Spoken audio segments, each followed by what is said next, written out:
अब हम देखते हैं कि इनहेरिटेंस होता क्या है। एक्चुअल में सी शार्प के अंदर इनहेरिटेंस का वही मीनिंग है लगभग जो सी प्लस प्लस में रहता है कि inheriting the properties of one class into another class is known as inheritance. ठीक है। एक्चुअल में जो इनहेरिटेंस का कंसेप्ट है वो क्या बताता है, रीयूजेबिलिटी। कि आपने कोई चीज़ एक बार इम्प्लीमेंट कर दी है, कोई क्लास एक बार बना ली है, तो उस क्लास के फीचर्स अगर आपको किसी दूसरी क्लास में यूज़ हो रहे हैं तो वापस से आपको लिखना ना पड़े, है ना। तो वो चीज़ डिनोट करता है इनहेरिटेंस के थ्रू हम उन चीज़ को अचीव करते हैं। ठीक है। इसके अलावा इनहेरिटेंस के कुछ और मतलब और टर्म्स रहती है जिनको आप देख सकते हो, उससे अच्छे से वो समझ में आ जाता है कि अगर आप इनहेरिटेंस हम यूज़ कर रहे हैं तो इसका मतलब है कि हमारी जो प्रोसेस है ऑलवेज इन इंक्रीमेंटल प्रोसेस, कि हम हमेशा अपने जो सॉफ्टवेयर है, प्रोडक्ट है, उसको हम और ज़्यादा इम्प्रूव कर सकते हैं। ठीक है।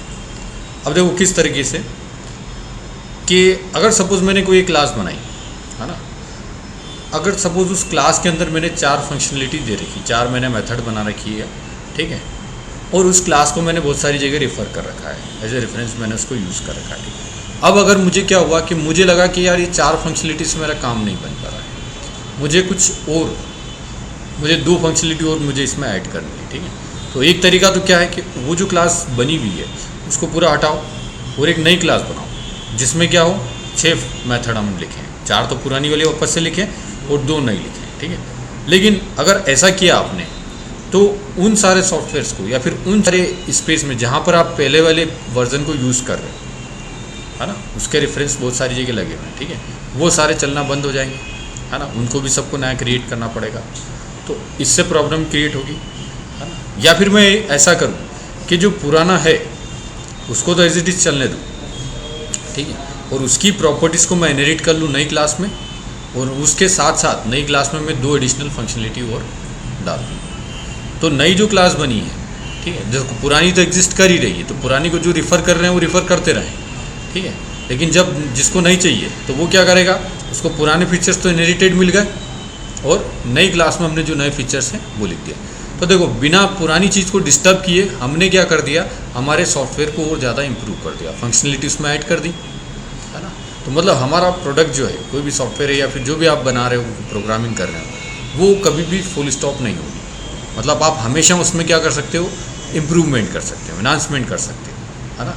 ये किसकी वजह से पॉसिबल हो रहा है, इनहेरिटेंस की वजह से, और बिना किसी पुरानी चीज़ को चेंज किए हुए, है ना, पुरानी क्लासेस को बिना डिस्टर्ब किए आप नया उसमें ऐड कर सकते हो। ठीक है। तो ये सबसे एक तो बेनिफिशियल थिंग हो गई इसके अंदर। For demonstration of inheritance we will just take new project, so we can take new projects from file new project. यहाँ से मैंने C# लैंग्वेज सेलेक्ट की, कंसोल एप्लीकेशन, ठीक है, लोकेशन अपनी वही है अभी भी, है ना। तो ये क्या रहता है कि जैसे आप अपन ने ओपन किया तो ये जो प्रीवियस लोकेशन जो रहती है, प्रीवियस टाइम पर जो सेट कर रखी थी हमने, वो वाली ले लेगा। अगर अभी मैं चेंज कर दूंगा तो अगली बार जब मैं ओपन करूंगा तो वापस मैं अभी जो चेंज किया वो वाली आ जाएगी इसमें, है ना। तो कंसोल एप्लीकेशन, तो मैंने यहाँ पर ले लिया सपोज डेमो है इनहेरिटेंस, है ना, इनहेरिटेंस का हमने डेवलप किया। ठीक है। तो ये अपना एक इनहेरिटेंस का खुल गया। ठीक है। वापस से वही program.cs करके फाइल खुली है, यहाँ पर एक क्लास है, ठीक है, ये प्रोग्राम नाम की क्लास। ठीक है। तो इस क्लास में तो मेन फंक्शन है, तो इसको हम कुछ भी, इसमें हम जनरली टेस्टिंग का कोड लिखेंगे। मैं एक सेपरेट फाइल बना लेता, एक क्लास बना ली मैंने सिंपल, मैंने इसको नाम दे दिया सपोज कार, ठीक है, और मैंने इसको ऐड कर दिया, ये आ गया कार अपने पास। ठीक है। अब मैंने कहा क्या कहा कि हर एक क्लास को हम अलग अलग सेपरेट फाइल में ले सकते हैं। ठीक है। तो अभी हम सिंपल सेपरेट फाइल में ले लेते हैं, या फिर हम चाहें तो एक में भी ले सकते हैं, लेकिन सेपरेट ही ले लेता हूँ। एक कार ली मैंने और एक ली मैंने माय कार, है ना, 2 हमने क्लासेस ले ली। ठीक है। अब देखो ये जो कार क्लास है, इस कार क्लास में मैं कुछ फंक्शनलिटी देने वाला हूँ। मैंने दिए पब्लिक वॉइड और मैंने लिखा colour.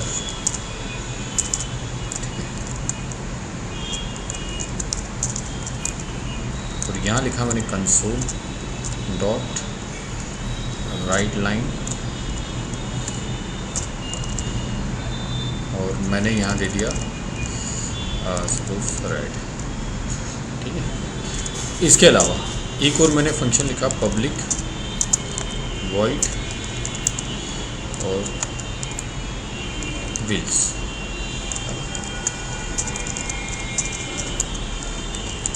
Console dot right line, और यहाँ लिख दिया मैंने लिख दिया 4 FOUR है ना। उसके बाद और हम ले लेते हैं, सपोज मैंने कुछ और मेथड ली, जिससे मैंने लिया प्राइवेट वॉइड और इंजन।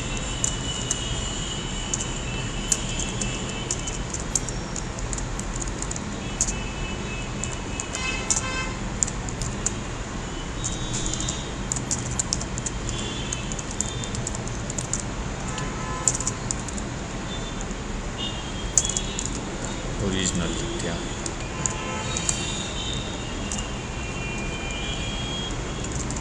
सिंपल मैंने एक क्लास बनाई कार। इस क्लास के अंदर हमने 3 मेथड ले ली है ना, कलर, व्हील्स, इंजन। ठीक है, एवरी एक काम करो, ये कलर्स इसको हटा लेते हैं, कलर्स को यहाँ से मैं हटा देता हूँ। 2 मेथड हमने ले ली, एक मेथड है पब्लिक और एक है प्राइवेट। ठीक है, व्हील्स और इंजन। अब सपोज ये जो दूसरी माई कार क्लास है, इस माई कार क्लास में मैं क्या कर रहा हूँ, मैं कार क्लास को इनहेरिट कर रहा हूँ। ठीक है, तो इनहेरिट करने का तरीका क्या है कि जहाँ क्लास लिखा हुआ है इसके बाद लगाओ आप स्कोप रेजोल्यूशन ऑपरेटर, और फिर लिखोगे आप कार, है ना। देखो ऑटोमेटिकली आ गया कार, ये हो गया। ठीक है, C++ में या C++ में यहाँ पर आपको पब्लिक प्राइवेट प्रोटेक्टेड लिखना पड़ता था यहाँ पर। ठीक है, लेकिन यहाँ पर नहीं लिखना है ना। ये क्या बोलते हैं इसको, इनहेरिटेड टाइप रहता था कि किस तरह से आप इनहेरिट कर रहे हो, लेकिन फ़िलहाल ये यूज़ नहीं करना है।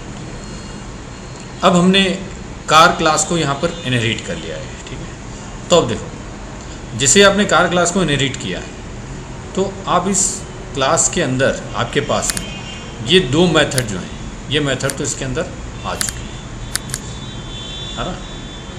लेकिन चूंकि एक मेथड जो है वो है प्राइवेट। ठीक है, तो प्राइवेट मेथड यहाँ पर एक्सेसिबल नहीं रहेगी। ठीक है, मतलब जैसे अगर सपोज देखो मैंने क्या किया कि मैंने लिखा यहाँ पर, जैसे मैंने एक फंक्शन बना लिया, एक मेथड बना ली पब्लिक वॉइड शो। अब शो में मैं कुछ डिटेल्स दिखाना चाहता हूँ। मैं चाहता हूँ कि क्या हो कि जो कार है, कार का इंजन मुझे पता चल जाए और मुझे उसके नंबर ऑफ़ व्हील्स कितने हैं वो हमें पता चल जाए यहाँ से। ठीक है, तो मैंने क्या किया, मैंने फंक्शन कॉल किया, इसमें नहीं, कार के अंदर माई कार के अंदर मैंने एक फंक्शन मेथड कॉल की व्हील्स।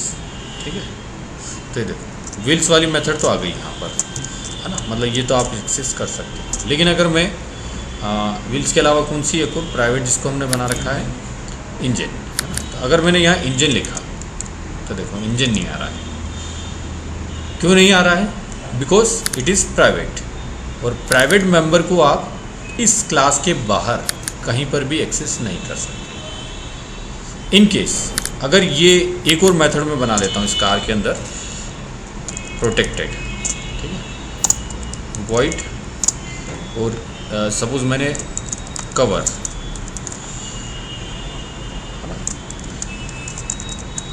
कार के सीट कवर जो रहते हैं उसका मैंने बात कर दी, तो cover console dot right line, और मैंने लिख दिया वाइट कलर कवर, है ना। ऐसा सिंपल हम कुछ भी मैसेज देते जा रहे हैं। अब देखो ये प्रोटेक्टेड है, तो माई कार के अंदर हमने कार क्लास को इनहेरिट कर रखा है, तो इंजन तो नहीं चला अपना, है ना। इंजन मैं लिख देता हूँ, और यहाँ पर इसको कमेंटेड कर देते हैं, और यहाँ पर मैं लिख भी देता हूँ कि not working due to private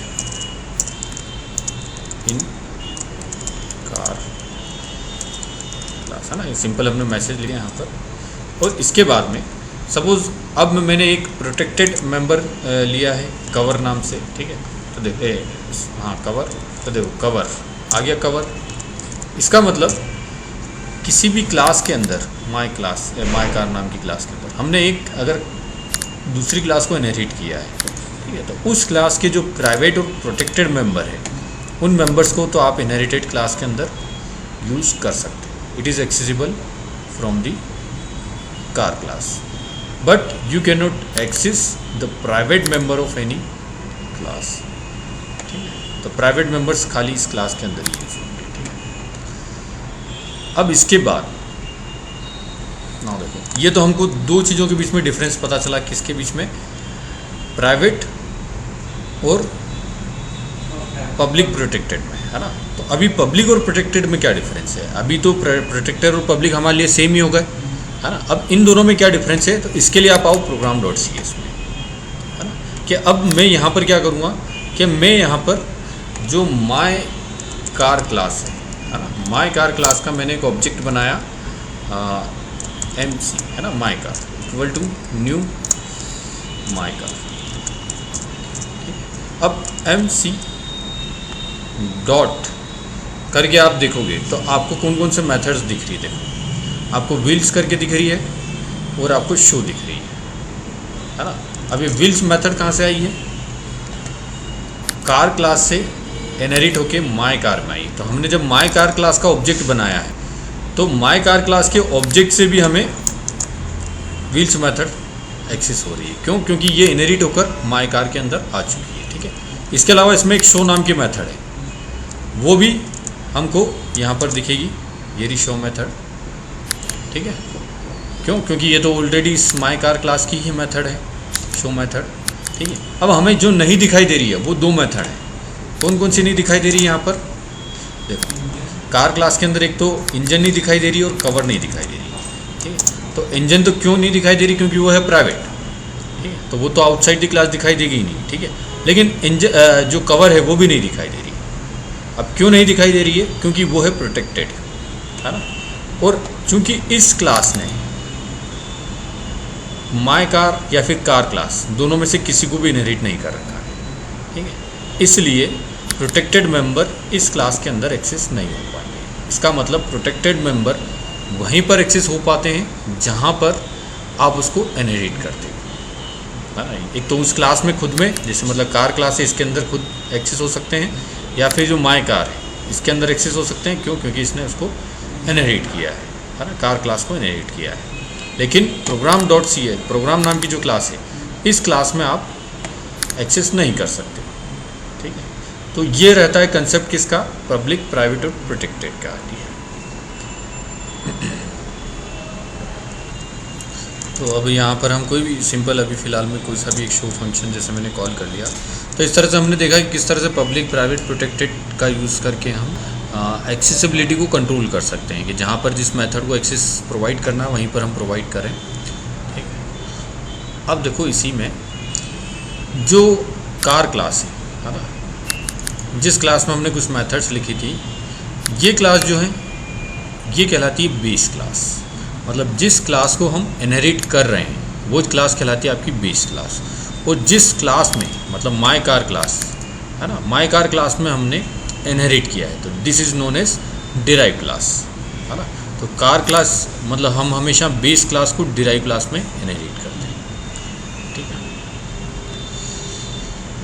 अब थोड़ा सा इनहेरिटेंस के केस में ऑब्जेक्ट कैसे यूज़ किए जाते हैं उसको हम देखते हैं, है ना। ऑब्जेक्ट यहाँ पर मैंने मेन फंक्शन के अंदर आपको सिंपल दिखाया कि हमने MC नाम का एक ऑब्जेक्ट बनाया और उस ऑब्जेक्ट को कॉल किया, ठीक है। इसको मैं एक बार हटा देता हूँ पूरा, या फिर इसको मैं सिंपल कमेंट कर देता हूँ। यहाँ पर देखो एक कमेंट के लिए डायरेक्ट ऑप्शन भी रहता है कि इसको जैसे मैंने कंटेंट को सिलेक्ट किया कुछ भी, ठीक है, सिलेक्ट करने के बाद में ये ऑप्शन रहता है। तो यहाँ पर आप डायरेक्टली लिखोगे, क्लिक करोगे तो ये आपके जितने भी लाइन्स आपने सिलेक्ट कर रखी है ऑलरेडी कमेंट हो जाएगी। वापस सिलेक्ट किया, अनकमेंट, है ना, तो ये अनकमेंट हो गया, ठीक है। ऐसे आप कमेंट कर सकते हैं। फिलहाल मैंने कमेंट्स लगा दिए। अब देखो अगेन मैं क्या कर रहा हूँ कि मैंने सबसे पहले कार क्लास का एक ऑब्जेक्ट बनाया सी, ठीक है, equal to new car. Now C dot करके हम जो मेथड्स थी पब्लिक, है ना, सिंपल पब्लिक को हम एक्सेस कर सकते हैं, प्रोटेक्टेड वगैरह भी नहीं कर सकते हैं बाहर से, ठीक है, तो वो व्हील्स अपने पास आ गई, ठीक है। तो ये तो एक नॉर्मल मेथड है कि हम इसको इस तरह से एक्सेस कर सकते हैं, ठीक है। देखो अब लेकिन थोड़ा सा एक और अगर मैंने माय जो वाला ये वाला केस है सिंपल, इसको अनकमेंट कर दो और इसी को मैं यहाँ पर लिख देता हूँ, ठीक है। तो इस तरह से हम जो डिराइव क्लास है उसका ऑब्जेक्ट बनाकर भी हम फंक्शंस को कॉल कर सकते हैं। इवन जो बेस क्लास का फंक्शन है उसको भी हम कॉल कर सकते हैं, है ना, बस वो पब्लिक होना चाहिए जिससे भी, ठीक है। तो इससे भी कॉल हो गया, इससे भी कॉल हो गया, ठीक है। अब देखो ये तो नॉर्मल केस है ना, लेकिन अब देखो कि मैंने क्या किया, एक कार क्लास का तो ऑब्जेक्ट बनाया है, ठीक है, C1 करके, है ना, और इसमें एक्चुअल में ये C1 जो है ये दिस इज ऑब्जेक्ट वेरिएबल, है ना कि ऑब्जेक्ट है। ऑब्जेक्ट कब बनता है, जब हम न्यू करते हैं, ठीक है। न्यू के बाद में मैंने यहाँ लिखा मैंने माय कार, तो ये देखो, और इसके बाद मैंने लिखा C1 डॉट व्हील्स, ठीक है। तो अगर मैं इन सबको कमेंट कर देता हूँ, है ना, और इस मेन के बाद में एक simple console dot read line लगा देते हैं ताकि हमको आउटपुट दिखाई दे, है ना। तो ये व्हील्स जो है अगर ये रन होगा और अगर कुछ गड़बड़ है तो एरर आ जाएगी, ठीक है, नहीं है तो चल जाएगा, इट इज वर्किंग, है ना, और 4 लिखा हुआ भी आ गया, ठीक है। और इसका मतलब ये कोड लिखा हुआ सही लिखा हुआ है हमने, ठीक है। तो देखो लेकिन यहाँ पर हो क्या रहा है कि कार क्लास के ऑब्जेक्ट वेरिएबल में मैंने न्यू करके माय कार का रेफरेंस दे दिया, है ना। तो ऐसा हम कर सकते हैं, ठीक है। क्या कर सकते हैं हम कि we can create the object variable of base class and give reference to this object variable of any derive class. वापस से सुनो कि हम क्या कर सकते हैं कि बेस क्लास के ऑब्जेक्ट वेरिएबल में हम डिराइव क्लास के ऑब्जेक्ट का रेफरेंस दे सकते हैं, है ना। लेकिन उल्टा नहीं हो सकता कि बेस क्लास के ऑब्जेक्ट का रेफरेंस हम डिराइव क्लास में नहीं दे सकते, ठीक है।